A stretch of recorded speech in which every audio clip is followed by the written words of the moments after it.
أفضل طريقة وأسرع طريقة تتحكم بيها في حياتك وتحدث فعلا بإذن الله التغيير اللي أنت عاوزه هي إنك تبطل تتحكم في حياة كل اللي حواليك.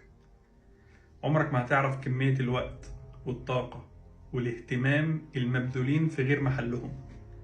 ده معناه إنك بتضيع وقتك وطاقتك واهتمامك على حاجات مش هتعرف تغيرها.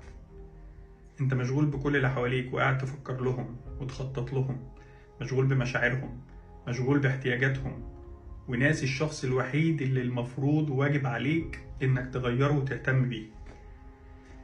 الناس اللي حواليك مش هتعرف تغيرهم لو هم مش عاوزين يتغيروا، فارجع لنفسك. الإمام علي بن أبي طالب رضي الله عنه كان بيقول: إن لم تقدر على فعل شيء فدعه، فإنك إن فعلته في غير موضعه أفسدته.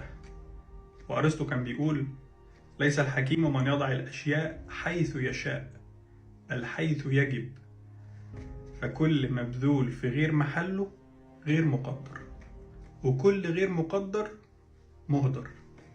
فأرجوك ركز على نفسك لمدة شهر واحد، وبإذن الله هتشوف التغيير اللي هتقدر تحدثه في نفسك زي ما انت عاوز.